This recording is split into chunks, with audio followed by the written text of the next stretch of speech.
Something big is brewing in Buffalo. It seems like Brandon Beane and the Bills have zeroed in on a late round target who can be a very, very good depth piece and potential full-time starter. So let's talk about it all right here.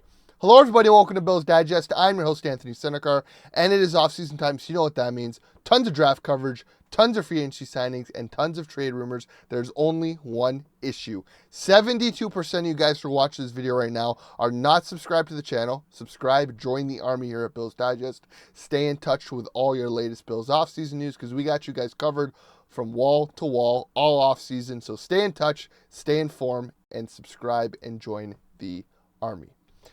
And like I said, it seems like something big is brewing in Buffalo. It seems like the Bills are zeroing in on later round picks who could become very full-time starters for the Bills and have a very good floor and a very, very high ceiling.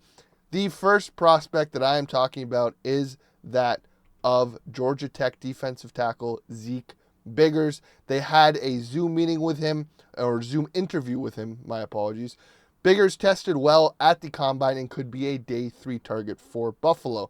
Again, with a ton of later round picks and the Bills having a good draft history of late round picks and developing into full-time starters and sometimes superstars, I think that this is a prospect that the Bills would like to bring in, get younger at the nose tackle and 3 technique position.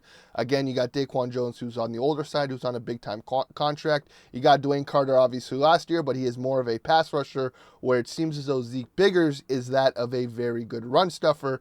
The stats do not jump off the page, but again, there's more to stats in football than just that of tackles and sacks and all that. The advanced metrics and the combine bodes well for that of Zeke.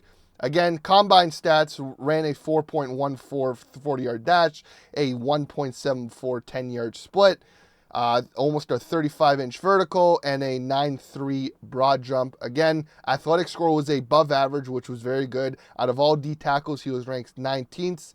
Obviously, like I said, the production was not there. One of the lower rated production-wise prospects in the combine.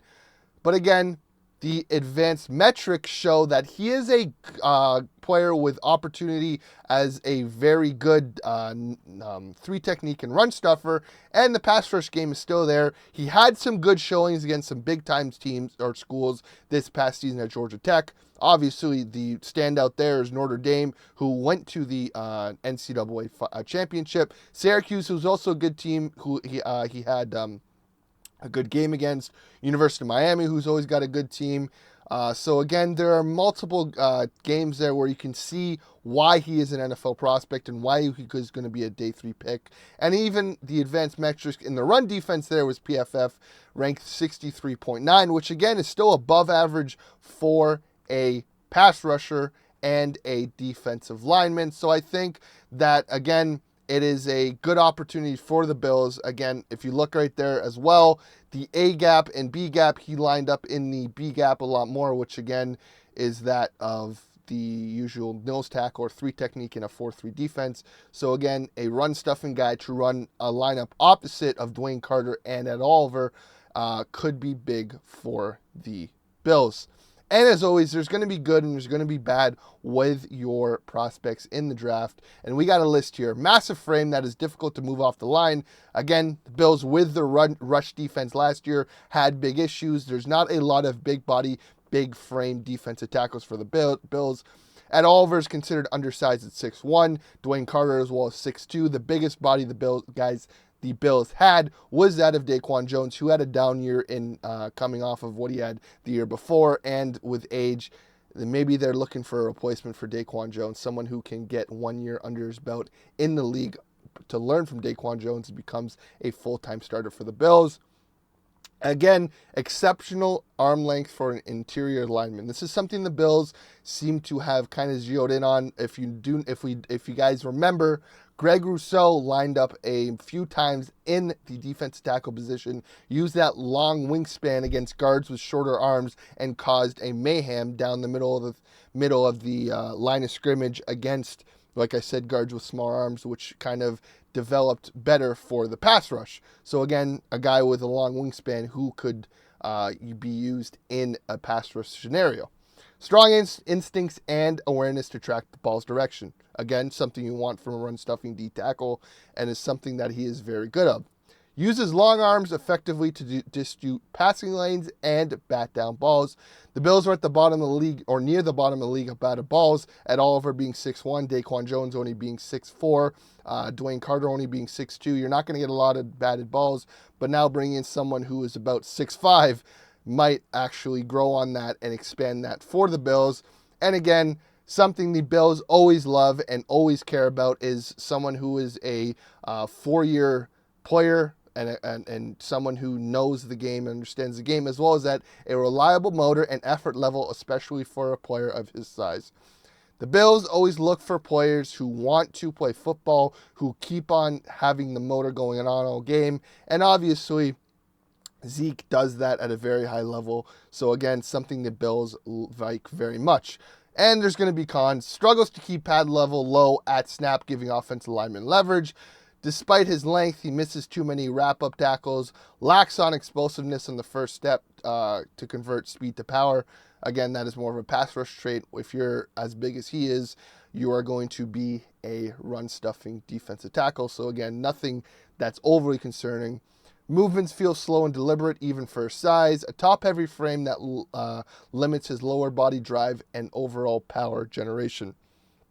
So again, there are things there that are a bit concerning, but you can always work on. I mean, lower body drive, you can work on that. Obviously, movement, again, once you get into a NFL level defensive lineman room, you're going to improve on that. Explosiveness, you can improve on. His length and missing too many tackles, that's just basic football. You can work on that. And again, keeping your pad level low, something else you can work on. The intangibles are there for a prospect like this, and the run stuffing ability is there for a prospect like this. So again, the core values that you want for a defensive lineman and a third day pick are there. And there's something very interesting looking at the physical attributes of that of Zeke. Take a look at this. 6'5" and a half. And 321 yards, or 321 pounds. My apologies, guys.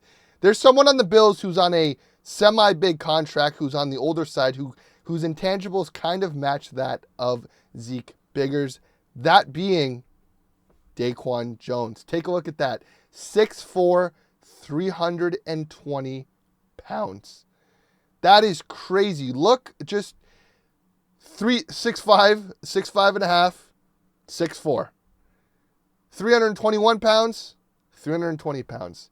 It seems as though that the Bills are looking for the next DaQuan Jones, and it seems like they might be having his eyes on Zeek Biggers to be a piece that, so they can get rid of DaQuan Jones. Let's not forget DaQuan Jones is 33 years old, so again, had a down year last year, so he's not going to always be there. And it seems like the Bills want to use Zeke as a bridge to get to Zeke being a full-time starter. You bring in Zeke this year, back up DaQuan Jones, get his reps in, understand the position, improve on where he is lacking right now, and you can save a lot of money if he's a 6th round or 7th round pick. You're going to save a lot of money if you have a full-time starter on a 6th or 7th round pick contract. Again, with the Bills cap still growing, but you got to pay Josh and you got to pay a lot of these other guys. You got to be able to fill in these other positions with players that you draft. And it seems like that they have found a player with the exact same physical intangibles as that of DaQuan Jones, and they are hoping that they can develop him if they draft him later on and become a full-time starter behind DaQuan Jones. But I want to hear from you guys below. Let me know your thoughts. Do you guys think that Zeke Biggers is someone the Bills should target on day 3? And do you think that, am I crazy for thinking that he is going to be a DaQuan Jones replacement? Or do you guys think that I'm onto something here? So let me know your thoughts below. I love to hear from you guys down below as always. And like I always say, subscribe. We just passed 300 subscribers. We're now on the road to 400, so subscribe. Stay in touch here at Bills Digest, because we got you guys covered all offseason for all your latest Bills news. Draft coverage is going strong now as the draft just around the corner. So stay subscribed. Enjoy the rest of the videos. And as always, guys, go Bills.